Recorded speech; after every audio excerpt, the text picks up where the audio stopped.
You're alone in the middle of the woods looking for your cell phone. The sun has already set. You feel like he's around. When he finally finds the device, he is lying on an old and grimy mattress in the middle of the woods, surrounded by torn clothes, pieces of fruit, and an overturned plastic bucket. You found the cell phone lost in the middle of the forest, but he did not imagine what he would experience hours later, alone in his own house. If this has already given you goosebumps, wait until you hear what happened next. If you like to hear these stories, be sure to subscribe and leave your like. It was a Saturday afternoon, early winter, the kind of dry cold that seems to bite the skin even with the sun still in the sky. I lived alone in a one-story house with exposed bricks, spacious, away from the center. The neighborhood was quiet, surrounded by woods all around, and I liked that. Silence. Insulation. With nothing to do, I decided to go for a walk. There was a trail nearby that I walked from time to time, something light, well beaten, with hard dirt ground and dry leaves scattered around. I put my cell phone in my coat pocket, stretched, and left. I walked for about an hour. Nothing out of the ordinary. The cold made the air cleaner, and the smell of damp bushes gave a certain tranquility. When I returned home, I noticed the emptiness in my pocket. The cell phone was no longer there. At first I thought I had dropped it somewhere in the house before leaving, but after looking for everything, I was sure I had lost the device on the trail. There were a few hours left until nightfall, which was great, because looking in the dark would be kind of dangerous, even if I knew the way well. I took an old cell phone that I kept in the kitchen drawer, put it to charge for a few minutes, and left again, determined to find it before night fell for good. Retracing the path, I called my cell phone. The sound of the call echoed in the headphones with no answer. I tried again, and I followed the trail until, suddenly, I heard it. A distant, muffled touch. The sound came from inside the forest, to the right of the trail, part where I had never entered. I hesitated for a moment. The sign could be deceiving me, but the touch repeated precisely. It was him. I went in slowly, dodging the dry branches and damp leaves. The smell there was different, fresher, humid, and at the same time stuffy. I walked about 50 meters into the forest, then I saw it. The cell phone was there on top of an old, grimy mattress thrown on the dirt floor. All around, dirty clothes, a torn children's sweatshirt, remains of bitten fruit, and an overturned plastic bucket. All damp, slight stink of mold and old sweat. I looked around. Not a single soul. The forest seemed suspended for a second. No bird sound, no wind, nothing. The first feeling was relief when he recovered his cell phone. The second was a growing uneasiness. Who put it there? He hadn't entered that area. Someone found the cell phone and took it there. But he didn't have time to think. He picked up his cell phone and came back with quick steps. The cell phone was intact. He took the way home in a hurry. He felt as if the bushes behind his back had eyes, but every time I looked back, I only saw the weight of the forest. When I got home, I locked the gate, checked twice. I closed the windows, passed the locks on the doors. The evening light was already dying. First of all, I went to the garage, a small annex space, with a sliding door, always locked with a key, and took some logs of firewood, placing them inside the house next to the fireplace. I always did it on cold weekends, a ritual that gave a certain coziness. Then I went to the bathroom to take a shower. The hot water dripped hard, and I tried unsuccessfully to concentrate on anything other than that scene in the woods. When I turned off the shower and started to dry myself, I heard a metallic creak, almost muffled. Stopped. Silence. I put on my sweatpants and t-shirt and went to the front window. As I looked, I noticed that the gate was open. I thought it was strange. I had locked the gate. I was sure. I looked to the sides of the street. Nothing. A cold wind hit, shaking the trees. I tried to convince myself that I had closed badly. Maybe the latch didn't fit. Maybe the strong wind that opened. I went there and closed the gate again. I lit the fireplace. The flames soon spread through the dry wood. The heat brought a little comfort. I went to the kitchen, opened a bottle of red wine, took a glass and poured it. I prepared a simple dish, pasta with ready-made sauce and cheese chips. I had dinner in the living room, sitting by the fire, with the TV on, the volume low. During dinner, I noticed a crack in the back of the house, something like wood cracking. I stopped chewing. I looked around. Total silence. Maybe I was just nervous. Perhaps the cold was making the structure of the house creak. I finished eating and washed the dishes slowly, looking from time to time at the kitchen door that led to the back. It was locked. Everything was locked. I returned to the couch, the fireplace still lit, wine in hand, trying to focus on whatever program was on. But the noises continued, almost imperceptible sounds. A slight drag, a slight creak, a dry click, as if a board had been put back in place. With every noise I looked around, and always, nothing. The paranoia was subtle but constant.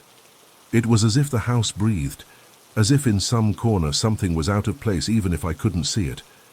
There was no reason for so much discomfort, but I couldn't relax. And when I went to the bedroom right there on the ground floor next to the bathroom in the hallway, I locked the door, turned on the lamp, and lay down. I stared at the ceiling for a few minutes, trying not to think about the mattress in the forest. The night had already advanced. The house was plunged into a heavy silence, only broken by the sound of the wind hitting the windows. The fireplace had gone out, leaving that smell of burning wood in the air. I slept, but it was that light, uncomfortable sleep. As if my body rested, but my head was still waiting for something. It was the noise that woke me up. A dry crack, broken glass. I sat on the bed in a jump, with my heart racing. The room was still dark, only illuminated by the dim light of the hallway. I listened for a few seconds without moving. The noise didn't return, but I knew what I had heard. It wasn't in my head. I stood up slowly, in silence. His bare feet found the cold ground. I took my cell phone and walked to the hallway. The bathroom door was ajar, and on the floor I saw some pieces of broken glass. I approached, and then I saw it. A man. Half of his body was inside the bathroom, tucked through the tilting window that was narrow. His arms hung inward, the bent torso, his legs still on the outside. The face turned straight at me. He looked at me, no blinking, not to mention, without reacting. The window glass had burst, and so had part of the frame, but the opening was too narrow. No sane person would think they could get in there, but he tried, and he was arrested. I froze. For a few seconds I was completely paralyzed. He didn't say anything. He just stared at me, as if he knew exactly who I was, or as if you were waiting for something. There was no anger nor despair. It was a blank stare, almost calm. I took a few steps back, keeping my eyes on him, picked up the phone with a shaky hand, and called the police. The call dropped. I tried again. This time he answered. "Police, emergency," someone answered. I spoke, almost whispering. "There's a man trying to get into my house. He's stuck in the bathroom window." She asked if I was safe. I answered yes because he was locked in the window. She replied that a patrol was already on the way, turned off. I stood there in the hallway, in exactly the same position, his gaze fixed on mine, the immobile body.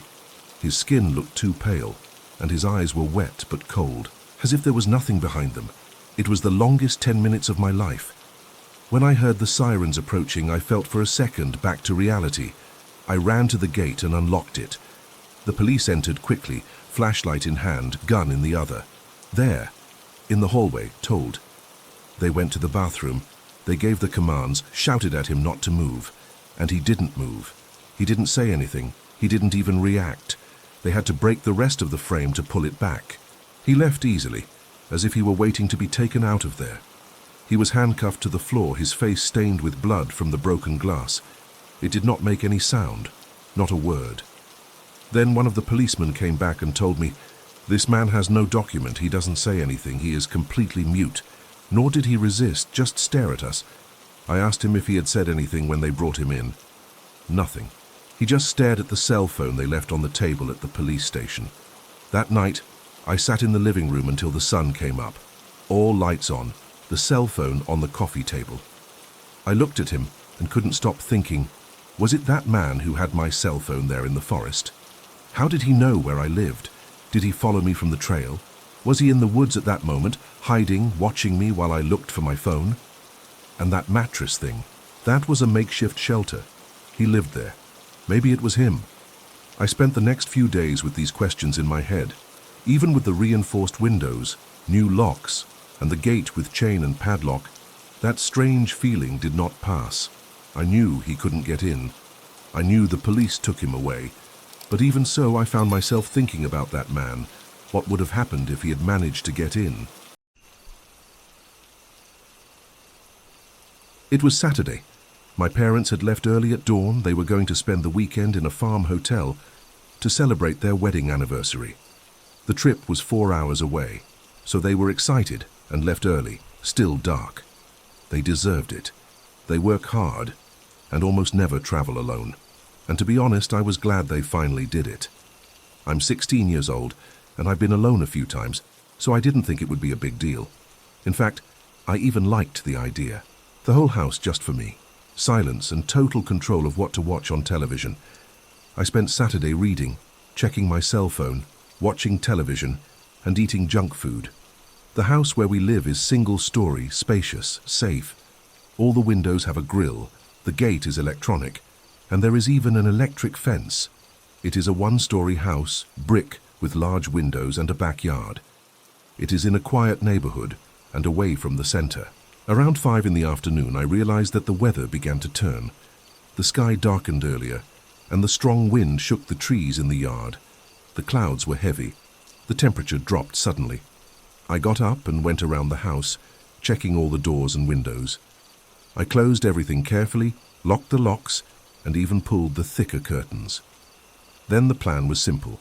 Hot shower, blanket, film, and spoon brigadeiro.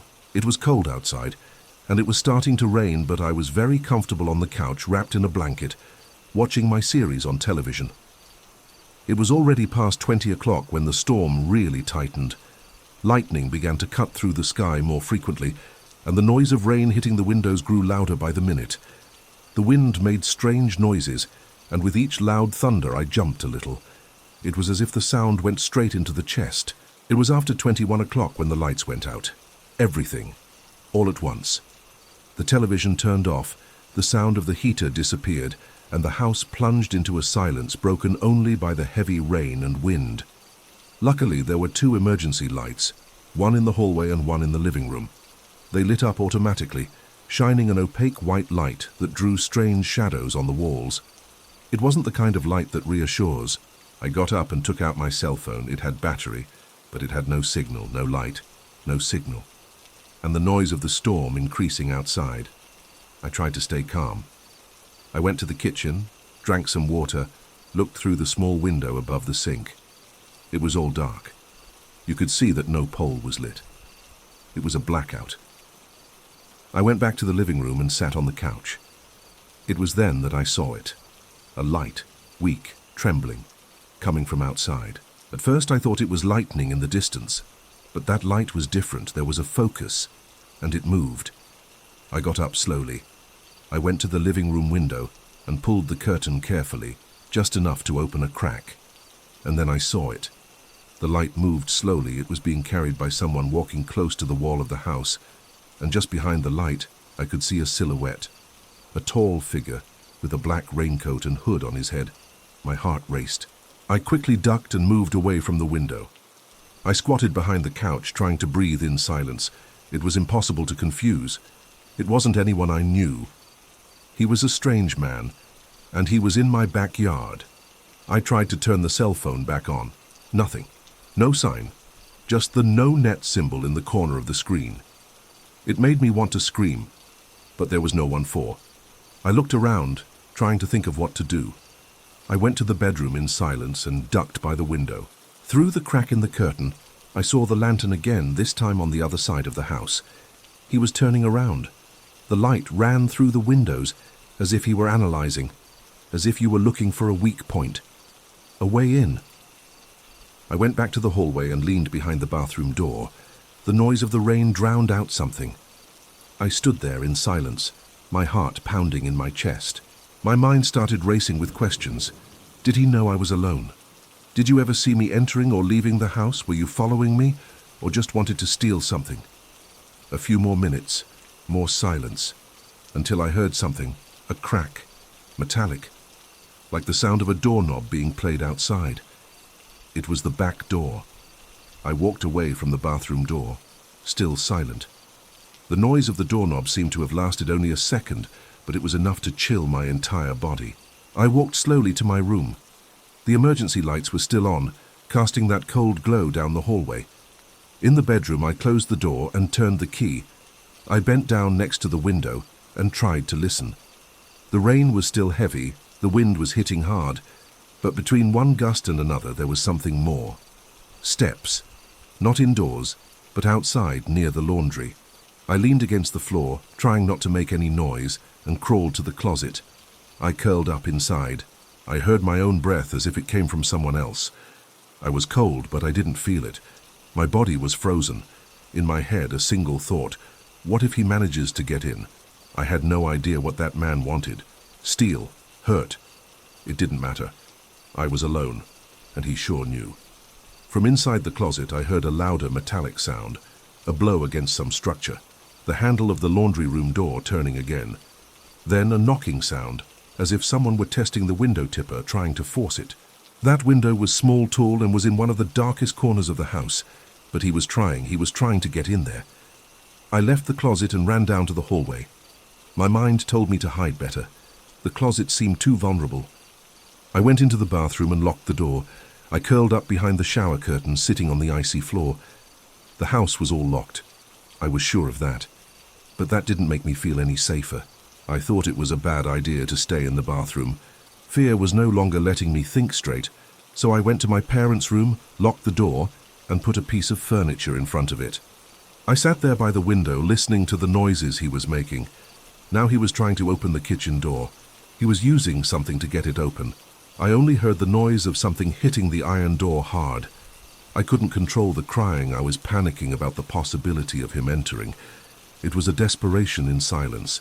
I sat there listening to those beats for a time that I don't know how to measure. Minutes? Half an hour? Until it stopped, my heart came in my mouth, and in my mind I could only think that he had managed to get in. And now what was going to happen? I stood by the door trying to hear something. But everything was silent. Only then I realized that the rain had subsided, and the wind too. I went back to peek at the window. I didn't see anything.